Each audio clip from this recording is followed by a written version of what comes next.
Shruti Smriti Purananam Alayam Karunalayam Namami Bhagavatpada Shankaram Loka Shankaram Tvameva Mata cha Pita Tvameva Tvameva Bandhuscha Sakha Tvameva Tvameva Vidya Dravinam Tvameva Tvameva Sarvam Mama Deva Deva Sri Dakshinamurti Sudeshikendram Dvaipayanam Sutrakritam Munindram Sri Shankaram Bhashyakritam Yatindram Maddeshi Kanchapi Namami Vidyai Om Namo Brahmadibhyo Brahma Vidya Sampadaya Kartribhyo Vamsarishibhyo Mahadbhyo Namo Gurubhyah Sarvopaplavarahita Pragnana Ganaha Pratyagarto Brahmaivahamasmi.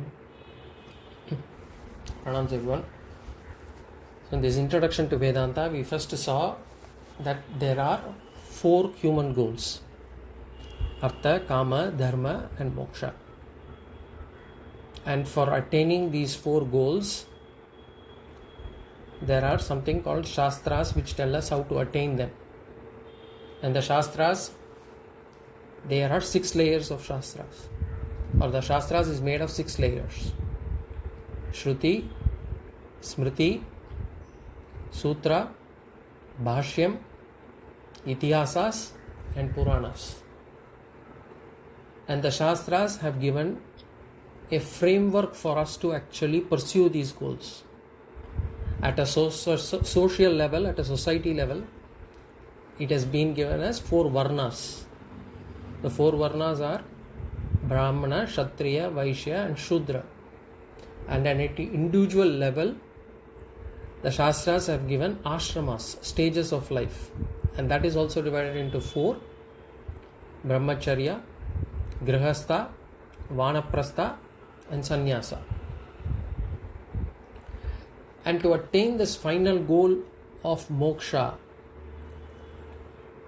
Shastras have given 3 major sadhanas for a human being to pursue. The first one is Karma Yoga. The second stage is Upasana Yoga. And the third stage is Jnana Yoga. Karma Yoga gives us Chitta Shuddhi, purity of mind, where we are able to convert every action of ours into an yoga. Through a change of attitude, we are able to convert them into a punya which can be redeemed as Chitta Shuddhi. The Upasana Yoga, we saw there are 4 types of meditation. In the last class, we saw there are 4 types of meditation.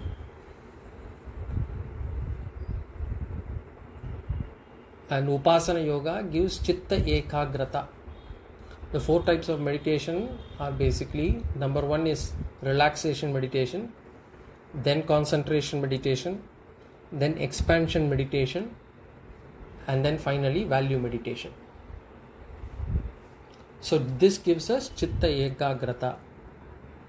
Then the third stage, the final stage of sadhana, the final sadhana is Jnana Yoga. And we saw Jnana means knowledge. So Jnana Yoga means a course of discipline meant for gaining knowledge. Question is, what knowledge is that? Because knowledge means there should be always an object. And in this context, when we say Jnana Yoga, the Jnana refers to self-knowledge. Self-knowledge, or otherwise called Atma Jnana, knowledge regarding oneself, is called as Jnana Yoga. When we say knowledge regarding oneself, we already have some knowledge of ourselves. We know our date of birth, name of parents, the height, weight, everything we know. So we do have an understanding of our superficial personality.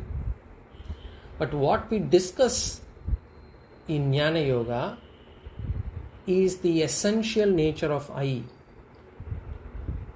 It is not the superficial nature of I. In other words, it is also, we can also say, the basic nature of I. the real nature of I. When I say I, whom do I refer to? In Shastric terms, it is called as Para Prakriti, the higher nature of I. When I say the higher nature of I, which is Para Prakriti. In scriptures, the real I is denoted by the word Atma. The real I is called as Atma. So hence Jnana Yoga is also called as Atma Jnana Yoga. So Jnana Yoga is a course of discipline meant for gaining self-knowledge. And why do we need to know about ourselves? The purpose of gaining this self-knowledge is, Shastras say that the self-knowledge gives us freedom, moksha. It gives us the moksha purushartha. The highest goal of the 4 human goals, Artha, Kama, Dharma, Moksha. Moksha is the highest goal. So, the sadhana is Jnana Yoga. The sadhyam is moksha or freedom, or we can also call it as liberation. And what does the sadhana of Jnana Yoga entail? What does it contain? It means what do we need to do during this Jnana Yoga? We have to study Shastras. We have to study Upanishads. We have to study Vedanta. So Jnana Yoga is actually the study of Shastras, Upanishads or Vedanta. Now when we say moksha, now natural question would be, what exactly is meant by moksha? We saw what moksha is earlier and briefly when we talked about dharmartha kama moksha purusharthas. When we discussed purusharthas, we did discuss about moksha. And moksha in different schools of thought have got different explanation of moksha. For example, in all the Abrahamic religions, there is no moksha, concept of moksha. In Abrahamic religions, there is only an eternal hell or an eternal heaven. In Vedic schools of thought, our hell and heaven are all temporary. It is not eternal. So a person may go to hell or heaven, but would have to, it's only for a limited time, and will have to come back. So what is moksha? Within our Vedic religions, within our Vedic schools of thought, moksha also has got different understanding or meaning by different schools of thought. For example, in Dvaita and Visishta Dvaita, moksha is referred to something that can be achieved after death. They say attaining Paramapada is called as moksha. So moksha is something that has to be attained after death, not something that you can attain in this world. Whereas in Advaita Siddhanta, moksha is something that you can attain or you need to attain in this world. Ihaloka prapti, not paraloka prapti. Ihaloka prapti. And that's why we say moksha, if a person who attains moksha is a mukta purusha, mukti.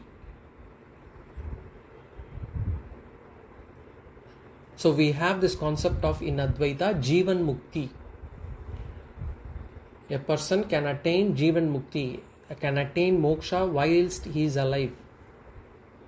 Whereas in Dvaita and Visishta Dvaita, moksha is something that can be attained after death. So it is not Jivan Mukti, it is Videha Mukti.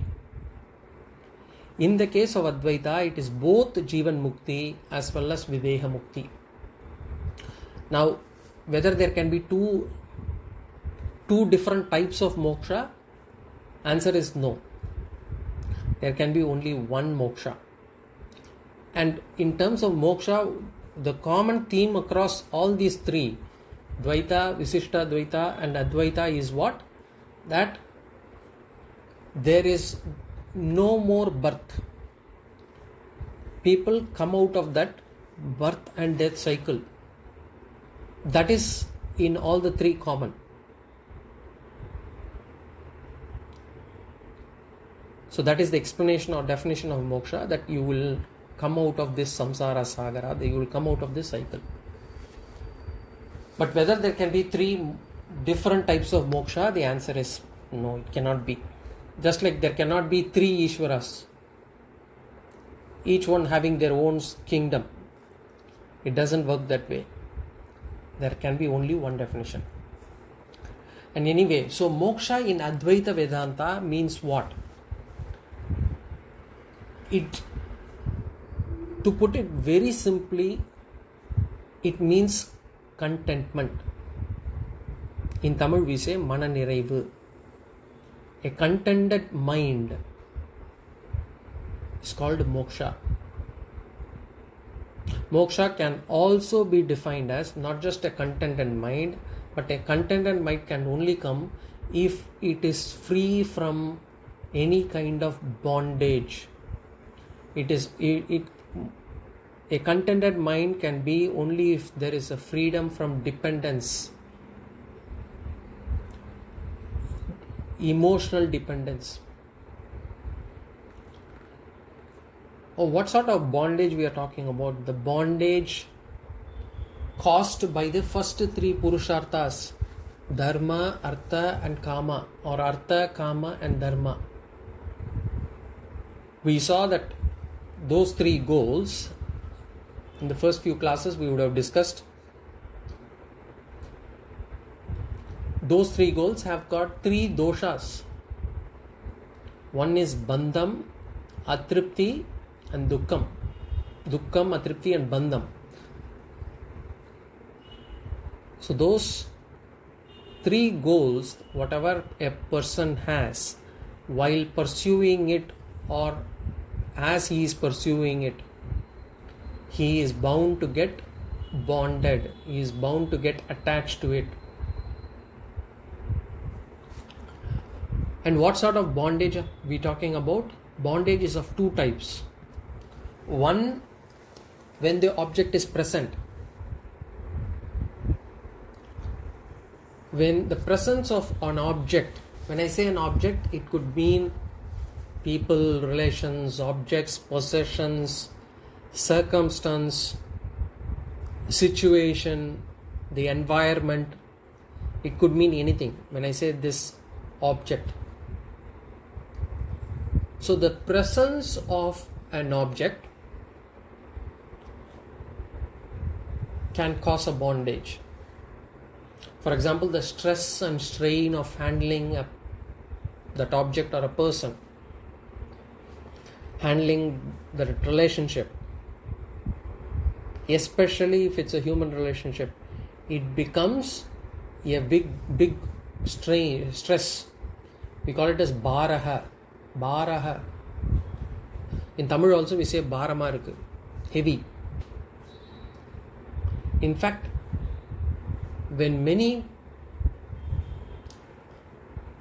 what many people face in their life, majority of stressful situations are caused due to these human relationships. So a person, so this is one, when the object is present, there could be a stress or a bondage. Then when the object is not present, that also creates a problem. So this creates a problem of emptiness, loneliness. So if the person is there with me, that is a different type of stress. If the person is not there, that is another type of stress. If the object is with me, I have to maintain it. I have difficulties in managing it. But if it is not with me also, I have a problem. I would want to have a house. I build a house, but then after I build the house, there are so many issues. I have to take care of the house on a daily basis. I have to make sure that I pay electricity on time, water, all these small issues. I have to make sure, and if it is actually let out, I have to ensure that the rent comes on time, the person who is there is properly maintaining the house has got proper security, and there are lots of wear and tear that I will have to manage. So if the house is there, I have an issue. If the house is not there, I have another issue. So if the person is there, I have an issue. If the person is not there, I have another issue. So I am not sure whether I want them or I don't want them. When I don't have them, I crave to have them. And once I have them, I crave for freedom. I wish somebody else takes care of that house. I wish somebody else does the things. So either way, I am in a soup. And by moksha, we mean I am free from the problem caused by this world. This means that the presence of objects will not cause strain in me. Absence of objects will not cause emptiness in me. The presence of people will not create the strain of maintaining that relation. The absence of people will not create any loneliness in me without a companion or something. So that is called as moksha.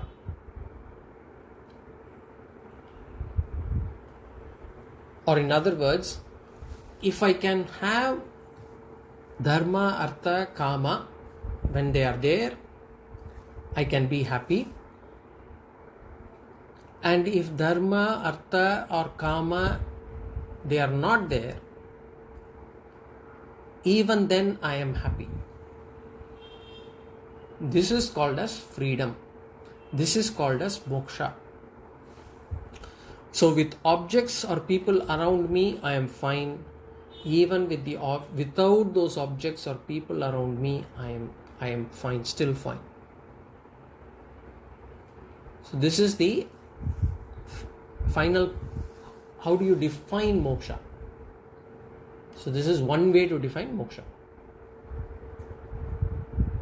So what is this moksha? Is it something that I have to attain? Is it something that I have to gain?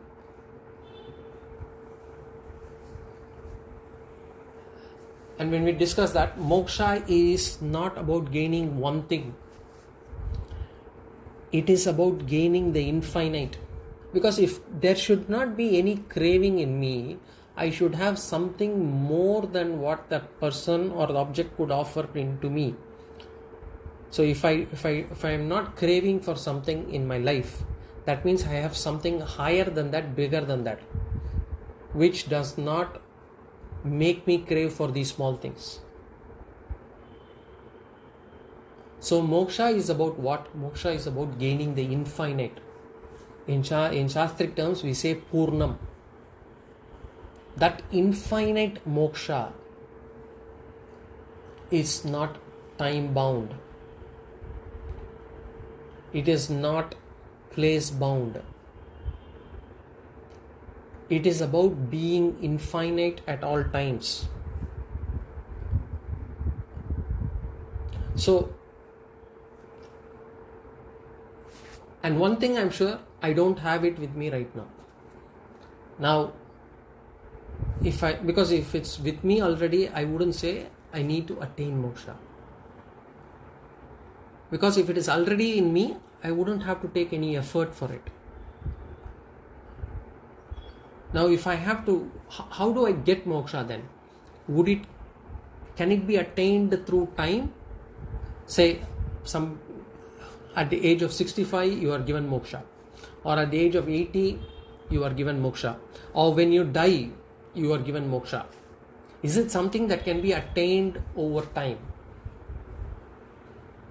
Answer is no. Anything that can be attained through time will also leave in some time. For example, the body, the physical body was attained at some point, and at some point it has to leave us.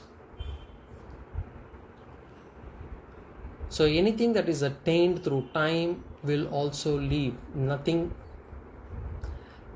And whatever we attain through this body will also leave us one day. Whether it is possessions, whether it is objects, whether it is situations, whether it is relations, everything is temporary. Whatever we do is temporary. So we might get a doubt now. So if this moksha is also going to be something that I am going to attain in a period of time, then if I am going to attain it in a period of time, then it is also capable of leaving us one day. Because anything in this world, if I actually do some analysis of whatever I have attained or whatever people have attained over a period of time, it has actually left them. Either they leave it, or that object or something would have left them. Whoever it is, even if he is the richest man in the world, after death, that money is not with him for his next life. Or even we have seen rich people losing their money even within their lives. So it is. Question is, will moksha also leave us? I am doing all this effort. I am doing karma yoga, upasana yoga, jnana yoga.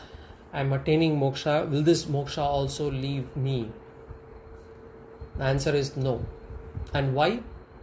Because then we'll have to describe how moksha is different from other things that we are gaining in this world. Because anything we gain in this world is temporary. So how is moksha different from the other things? So let's do some vichara on that. Anything that we attain can be divided into two. One is called sadhya vastu. The other is called siddha vastu. What is sadhya vastu? Sadhya vastu means whatever we don't have with us, which we need to attain, is called as sadhya vastu. I don't have it right now with me, I have to attain, so it is something called sadhyam, I have to attain. Siddha vastu means I have already accomplished it, that I need to attain. Whatever I need to attain, I have already accomplished it. Sadhya vastus, for example, I say health, job, money, house, relations. So these are some things that I don't have initially, and I make an effort and attain them. All these things, health, job, money, house, relations, all these things, I make an effort and attain them. Siddha vastu is what I have already got in me, but I have lost it due to ignorance. And there is this famous Vedantic story which is used in a lot of scriptures to help explain this concept of Siddha Vastu. And moksha in Advaita is very clearly explained through this story. So this is a story of about 10 people crossing the river in a boat. So 10 people cross the river in a boat, and they take the boat and then come out from the other side. When they come out from the other side, other shore, they start counting people. They start counting people to say, okay, The first person says, I'm going to count how many people, whether we have come, all of us have actually come here. So he starts counting. He says 1, 2, 3, 4, 5, 6, and he counts and he finds that there are only 9. He counts every one of them and he says, oh my God, looks like we have lost one person while traveling. So the next person says, no, you are not able to count properly, let me count. And he starts counting 1, 2, 3, 4, 5, and he again ends up with 9. So they're now saying, okay, looks like we have missed one person. Obviously, the person who's counting is not counting himself. So he keeps counting 9, and he ends up, all of them end up crying. And they say how we have lost this one person. They keep crying. A wise person comes along. And then he first tells them, he first asks them why are they crying, and they say, okay, look, we have 10 people when we crossed the river from that side. We took the boat, we came here, and now we are only 9.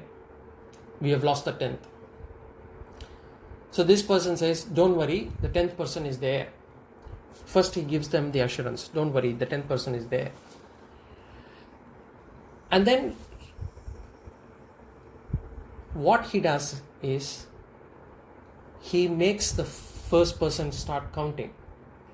So he says 1, 2, 3, 4, 5, 6, 7, 8, 9, and then after the 9, the wise person turns the finger back to the person for the 10th one. And he says, there you are, the 10th. Now they're all happy. They say, oh God, I have found out. Everyone is happy now. Now, why did the person fail to count 10? Is it because he didn't count himself? Now the question is, if he did not count himself, why did he not count himself? Where was he expecting the 10th person to be? He was expecting to find the 10th person out there. Why? Was he foolish? No. Because he was very pragmatic. He said that if I found 9 persons out there, it is natural for him also to expect the 10th person also to be out there. Everything that he found was objective. He was trained into thinking, habituated into thinking that whatever must exist as an object. For him, the 9 individuals were 9 objects, whereas the 10th one is a subject. He is not an object. He is the subject. So if I could count until 9 as an object, then he is also expecting the 10th to be an object. And that is what the story actually tries to explain. What we are trying to find in this world is that we are trying to find something which is already in us, but we are trying to find in this world. And that is because we are ignorant about ourselves. And if something has been lost due to ignorance, we will have to attain that. And for attaining that, we will have to do a search. That object or thing that we attain in such a case is called Siddha Vastu, because it is already in us, within us, but we have only failed to recognize. So it is not something that I have to attain. It is already there. Because Sadhya Vastu is something that I have to attain through effort or over time. Whereas Siddha Vastu is already in me, but I have to just get that knowledge of that. So Siddha Vastu is attained through Jnanam.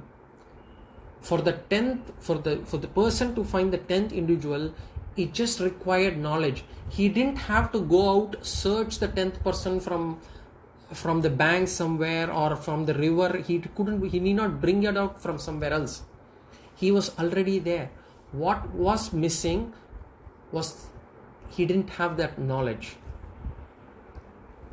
So a Siddha Vastu can be attained only through Jnanam. And why? Because he had lost the 10th person because of ignorance. And if there is an ignorance, the opposite of ignorance is knowledge. So only through knowledge you can bring it. This is a very important concept, because that moksha can be attained only through jnana is a key principle behind Advaita Vedanta.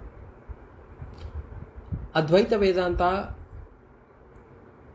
or in our school of thought where Adi Shankara has given this, moksha is something that cannot be attained through any other means other than knowledge. People say Nama Sankirtanam, Bhakti, Karma, social service, meditation. All these things are stepping stones. But the final moksha can be only attained through jnana.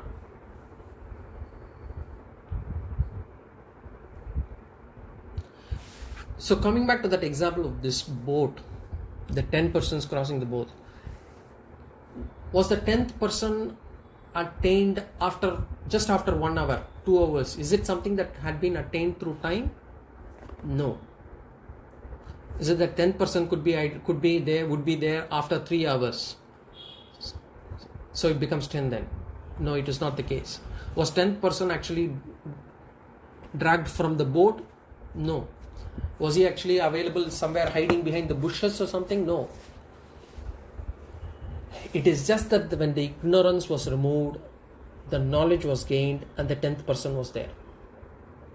Some more examples of this in our day-to-day life of Siddha Vastu is normally when we have sometimes people who wear spectacles. They might be searching for their spectacles high and low, but only to find that the spectacles may be on their nose itself or on their head. So will they be able to get the spectacles from somewhere else? Would they have been able to get the spectacles from some place? Or would they be able to say that, okay, after half an hour they will get the spectacles? Nothing like that.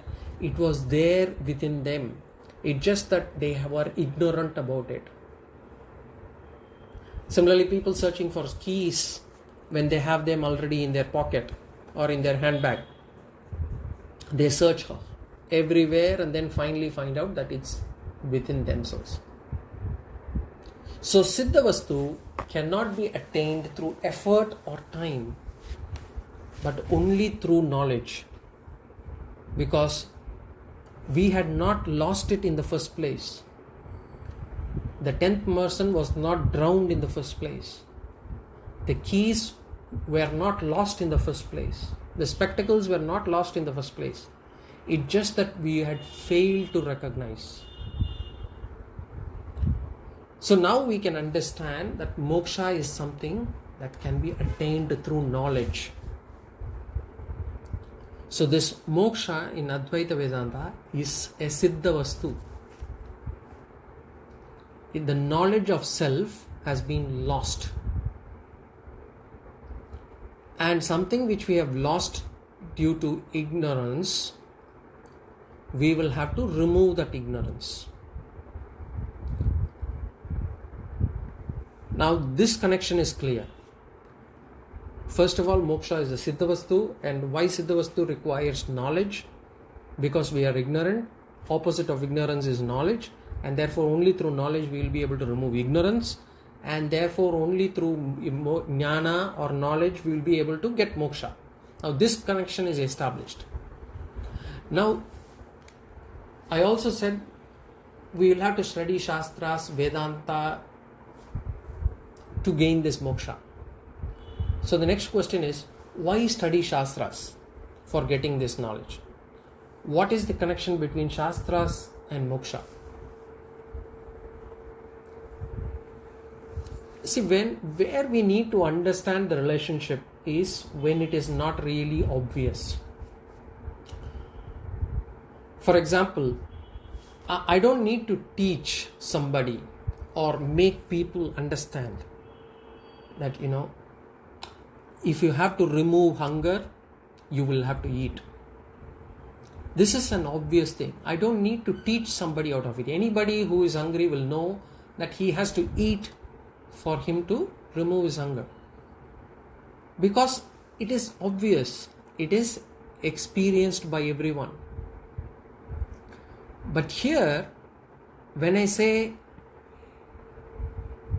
Shastras, studying Shastras will remove my sorrow, studying Shastras will get me moksha, it is definitely not very obvious. And therefore, we have to explain. So what is the connection? Let us see. And to know this connection is also very important. It is vital, because only if I know that these two are linked, then I will understand the importance of Shastras. Once I understand that Shastras are important for me, then my involvement to Shastras will be deep, will be sincere, and my Shraddha will go up towards Shastras. So, when we don't know the value of a thing, we don't put our full effort. But once I realize the value, then I will put a full-fledged effort. So, we will try to understand this relationship between studying Shastras and getting moksha. But before that, we'll have to again go to some basics. I'll have to explain certain terms. First term, pramata. Shastras use a term called pramata. Pramata is for a person who wants to attain knowledge. A person who wants to attain knowledge is called as pramata. And the object of knowledge is called prameyam. So a pramata attains prameyam. So the subject is pramata, the object is prameyam. But for the subject to attain this knowledge, he requires an instrument to gain this knowledge. For example, if I have to know the smell of a flower, I need to use an instrument called nose. Similarly, if I have to know the color of the flower, I need to use an instrument called eyes. And each instrument will have a definite or a distinct area that they can actually bring this knowledge. An eye can only give me the color. It cannot allow me to experience the smell. So this instrument is called as pramanam. So a pramata uses pramanam to understand or gain knowledge of prameyam. Subject is pramata, object is prameyam, in between is the instrument is called as pramanam. So to gain any knowledge, I need an instrument called pramanam.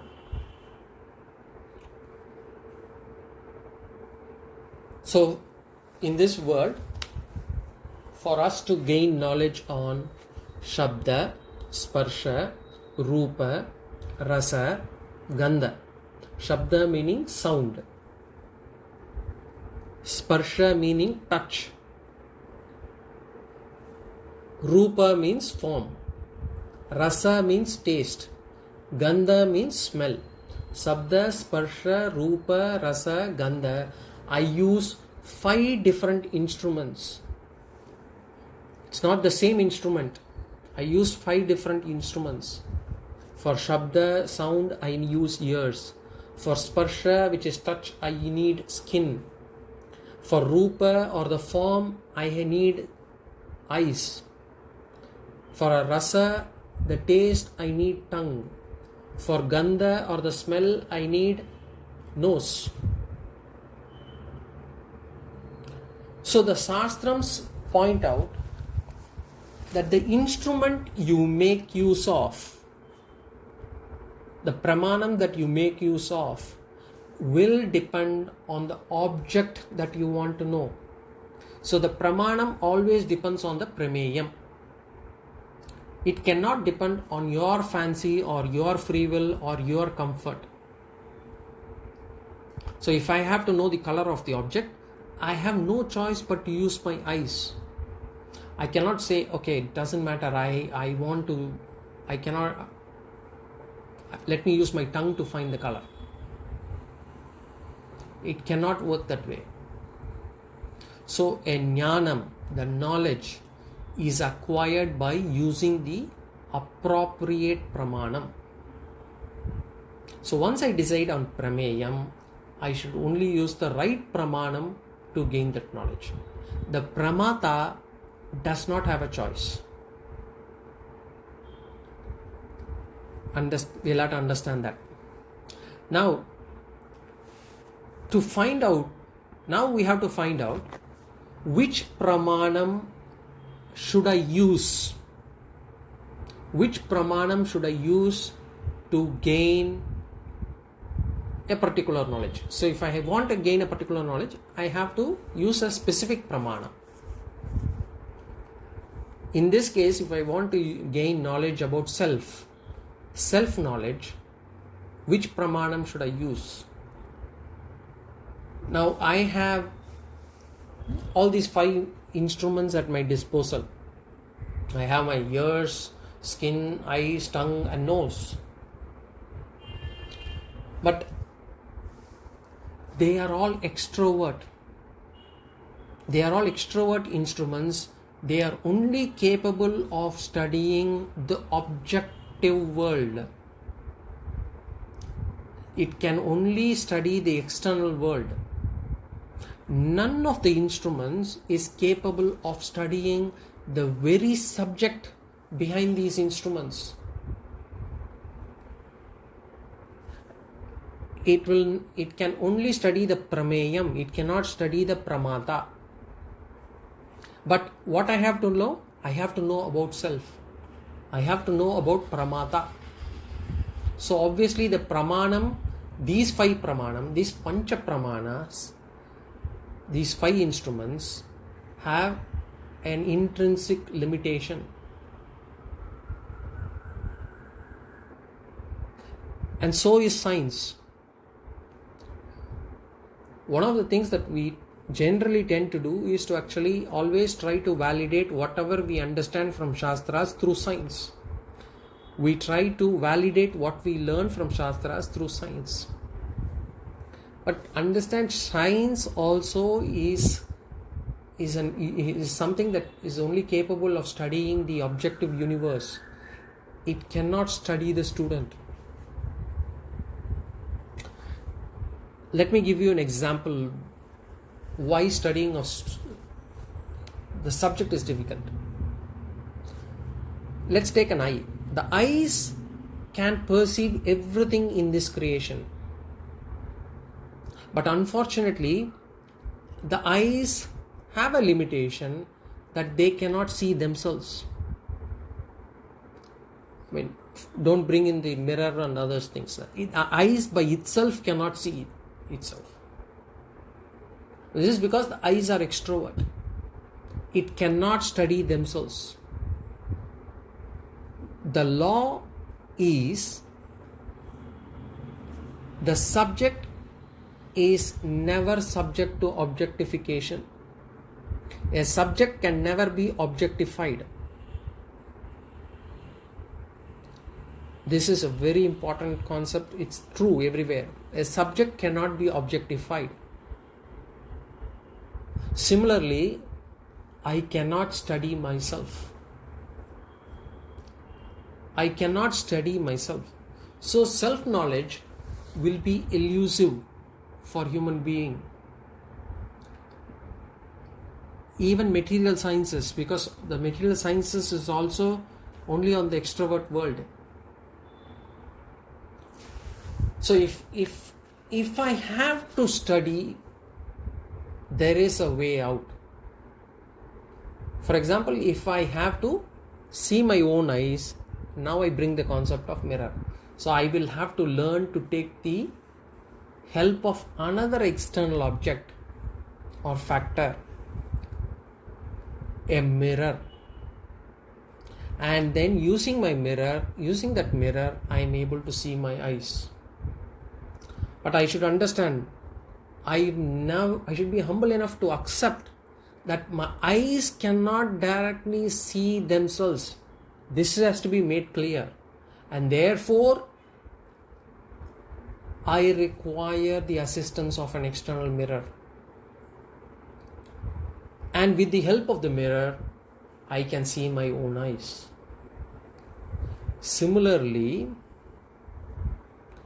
all the Paurusheya Pramanani, all the 5 external sense organs, they are inadequate to give me the self-knowledge. Therefore, I introduce a 6th Pramanam, a 6th factor, not the 6th sense, the 6th factor that will serve as a mirror for me to gain this self-knowledge. And I have to necessarily accept, there is a necessity for the 6th Pramana. And it is not in my hands. Again, it is not, Pramata does not make a call on what should be the object, what should be the instrument to study the object. So this Pramana, the 6th Pramana is called as Shastra Pramana, scriptural teaching. So using the scriptures, I understand myself. And if I refuse to use the mirror, I am going to be the loser. If I want to see my eyes and if I refuse to use the mirror, I am going to be the loser. Similarly, if I want to gain knowledge about self and if I refuse to use Shastras, I will be the loser. So using the Shastras alone, I will be able to get this self-knowledge. So just to summarize, Shastras are the pramanas for gaining self-knowledge. Moksha means Atmajnana, self-knowledge. Moksha is a Siddha Vastu, something that has been already attained but has been lost due to ignorance. And to remove ignorance, I need Jnana, knowledge.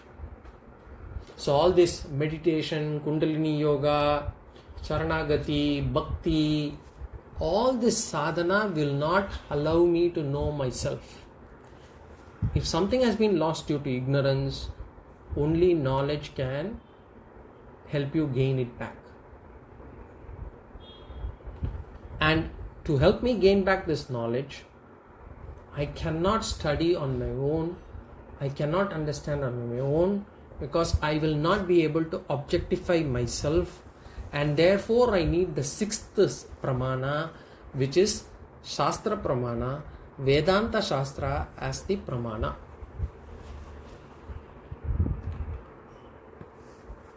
And once I get moksha, what will be? Moksha means once I get moksha, I will not even have an iota of sorrow inside me. There would be no sorrow within myself. I am in total bliss. Moksha is a state of total bliss. And it is not a state of total bliss only when you are meditating. Because some people say I am in total bliss when I am in meditation. Moksha is about being in total bliss even when you are awake, even when you are dealing with this world, here and now. Ihaloka prapti, Jivan mukti. So this moksha to be attained through Shastras. And the Shastras is like the wise man in the 10th, that boat story that we saw. 10 people crossing. So the 10th person is able to show where the wise man is able to show where the 10th person is. Similarly, the Shastras will help us to tell who we really are. Now the next question is, now we have identified why do we need Shastras. So we have done the linkage there. The next question is, why can't I study the scriptures myself? Why can't I pick up the book from my library and do my own self-study? We will discuss that in the next class. Any questions on this so far?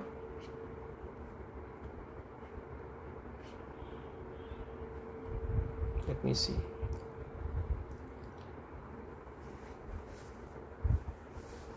Can Hari Om, to reinforce our knowledge, do you recommend us to read any books? Right now, I do not recommend any book.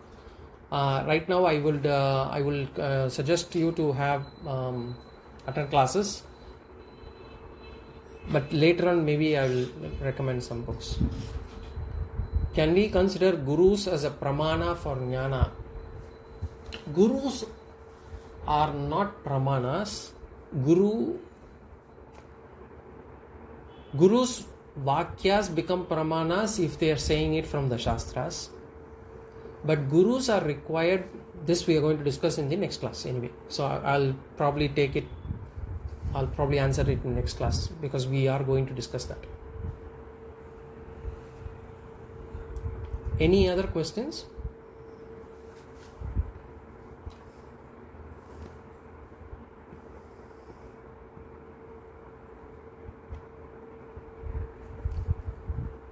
Okay.